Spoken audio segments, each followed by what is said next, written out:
এখন বিকল হাত, এই হাতখনৰ কোনো কাম নাই আৰু এই বিকল হাতখন লৈ আজি 6টা মাহে ল'ৰাজন মোৰ বাবে অপেক্ষা কৰি আছে যে বিটুদা আহিব, তাক কিবা সহায় কৰিব। কিন্তু ডাঙৰ কথা কি জানে, এই হাতখন ঠিক কৰিবলৈ 1 টকা 2 টকা নহয়, লক্ষ লক্ষাধিক টকাৰ প্ৰয়োজন। অসমৰ বাহিৰত চিকিৎসা কৰিব লাগিব আৰু এই হাতখন তেতিয়াহে ঠিক হ'ব। কিন্তু ভাইটি তুমি মোৰ কিয় ইমান অপেক্ষা কৰি আছা? মিষ্টাৰ বিটু ইমান টকা থকা মানুহ নহয় যে তোমাক সহায় কৰিব বাবে। মই ক'তো সহায় পোৱা নাই। তুমিতো মই এই ল'ৰাজনৰ ওচৰলৈ আহি আচৰিত হৈছোঁ। এইটো পিন্ধি লোৱা তুমি, এইটো লগাই লোৱা তুমি। এই ল'ৰাজনৰ ওচৰত আহি আচৰিত হৈছোঁ। এজন ল'ৰা হ'ল আপোনাৰ বৰপেটাত ঘৰ, কিন্তু এইপিনে ইমানখিনি ইউটিউবাৰ থকাৰ পিছতো এই ল'ৰাজনক বহুতলৈ হেনো ওচৰলৈ গ'ল, মেইল কৰিলে, মেছেজ কৰিলে, কোনো ৰিপ্লাই নিদিলে। সেইবাবে আজি 6টা মাহ ধৰি কেৱল মোৰ অপেক্ষা ৰখি আছে যে বিটুদা আহিব, তাক সহায় কৰিব। তুমি বহুত ইউটিউবাৰ ওচৰলৈ গৈছিলা ন? বহুতৰ মই মেছেজ কৰিছিলোঁ, মেইল কৰিছিলোঁ, হয়, কিন্তু কোনো ৰেছপন্স নিদিয়ে। একমাত্ৰ ল'ৰা, দেউতাক মাক বৰ্তমান অসুস্থ হৈ গৈছে, চকুৰ আগত মাক দেউতাকৰ কষ্টখিনি সহ্য কৰি আছে। দিনে নিশাই মোক মেছেজ কৰি থাকে কি যে আহক দাদা অলপ সহায় কৰক মোক কিবা এটা দি থৈ যাওক বা ভিডিঅ' এটা বনাওক। মই তেতিয়া তাক কৈছিলোঁ যে তুমি বেলেগ ওচৰলৈ যোৱা। সি গৈছিলোঁ মোৰ মতে, কিন্তু কোনো তাক সহায় নকৰিলে। শেষত আজি মই গুৱাহাটী আহিম বুলি গম পাই সি ৰাতিপুৱা 8 বজাৰ পৰা অপেক্ষা কৰি আছে মোৰ বাবে। তোমাৰ এই হাতখন আজি বিকল হোৱা কিমান বছৰ হ'ল? 4 বছৰ 2 মাহ। মানে দুৰ্ঘটনা হৈছিলে ন? 4 বছৰে এই হাতখন লৈ সি এনেদৰে ঘূৰি ফুৰিছে। সি মোক প্ৰত্যেক দিনাই মেছেজ কৰে বুলি ক'লেও বেয়া নহয় যে বিটুদা মই আজিৰ দিনটোত বহুত কষ্ট হৈছে। বহুত বিষাই ন হাতখন? বহুত বিষ। ৰাতিপুৱা শুই উঠাৰ পৰা ৰাতি শুৱালৈকে বিষাই থাকে হাতখন। একদম পুৰা বিষত থাকিব না, চটফটাই থাকে ন? তোমাৰ মা দেউতা কি কৰে? মোৰ দেউতাই অটো চলায় আৰু মোৰ মা ঘৰতে থাকে। দেউতাকে অটো চলাই এটা ডেকা ল'ৰা আজি খুৱাই থাকিব লগা হৈছে এখন হাত ঠিক কৰিব নোৱাৰাৰ বাবে। তোমাৰ এইটো বাহিৰলৈ যাবলৈ বুলি কৈছে ন, অসমৰ বাহিৰলৈ? এইটো মানে নাৰ্ভৰ অপাৰেশ্যন কৰিব লাগিব, হয় নাই? মোৰ নাৰ্ভ 6ডাল মান নাৰ্ভ ছিঙি গৈছে আৰু সেই নাৰ্ভকেইডাল মানে জইন দিবৰ কাৰণে অসমৰ বাহিৰত চিকিৎসা কৰিব লাগিব। আৰু তাৰ বাবে কিমান 3 লাখ টকাৰ প্ৰয়োজন হ'ব বুলি ভাবিছে? 3 লাখ টকাৰ ওচৰি যাব বুলি কৈছে টকা। কিন্তু ডাঙৰ কথাটো হ'ল কি, আজি মই তোমাৰ ওচৰত ভিডিঅ'টো বনাইছোঁ ঠিকেই, মই এটা কথা মনত ৰাখিব, মিষ্টাৰ বিটু আহিছে যেতিয়া সামান্য কিবা এটা আৰ্থিক অনুদান দি থৈ যাম, কিন্তু সেই বুলি ইয়াৰ এইটো ইমান এটা দীঘলীয়া এটা ডাঙৰ চিকিৎসা কৰিব পৰা মোৰ সামৰ্থ্য নাই। মিষ্টাৰ বিটু ইমানো টকা নাই যে এই ল'ৰাজনৰ হাতখন ঠিক কৰিব পাৰিব। মাত্ৰ মই ভিডিঅ'টো বনাইছোঁ যাতে কোনোবাই দিলে ইচ্ছা কৰিলে দিব। এটা কথা মই কওঁ, মই কাৰোবাৰ অনুদান নিবিচাৰোঁ, কিন্তু যদি ইয়াক কোনোবাই অনুদান দিয়ে, কোনোবাই দিব বিচাৰে, এই ল'ৰাটো, এই ডেকা ল'ৰাটো মুখলৈ চাই মাক দেউতাকৰ কথা ভাবি, তেতিয়াহ'লে যোনে মেছেজ কৰিব তাৰ মেছেজৰ ৰিপ্লাই তুমি দিব লাগিব। তোমাৰ একাউণ্টছ নাম্বাৰ তুমি নিজে দিবা।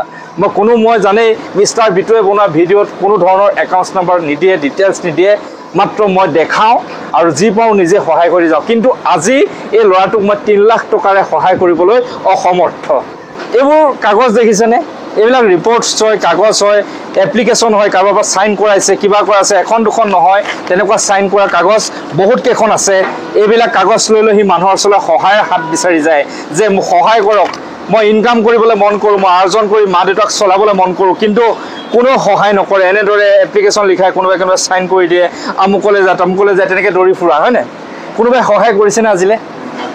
মাত্ৰ এই ল'ৰাটোৱে ৰাস্তাত বহি ভিক্ষা মাগিবলৈ বাকী আছে, কিন্তু এই ভিক্ষা মাগিব নোৱাৰে। কিয় জানেনে?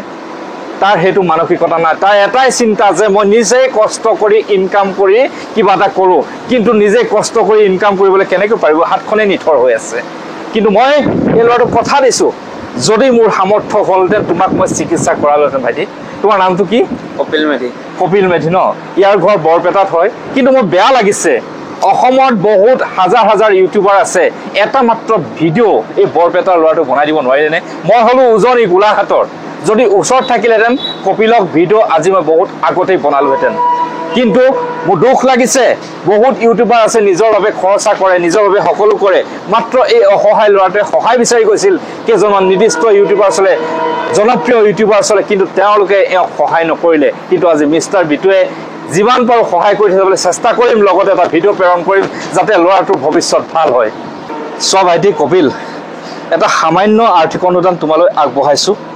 এইটো মিষ্টাৰ বিটুৱে এটা সামান্য আৰ্থিক অনুদান, কিন্তু আশা আছে অসমৰ ৰাইজই মই দিয়া এই সামান্যটো আৰ্থিক অনুদানৰ লগত যোগ কৰি কপিলক এই চিকিৎসা কৰাই সুস্থ কৰিব বুলি। মই নিদিওঁ, ইয়াৰ একাউণ্টছ নাম্বাৰ নিদিওঁ।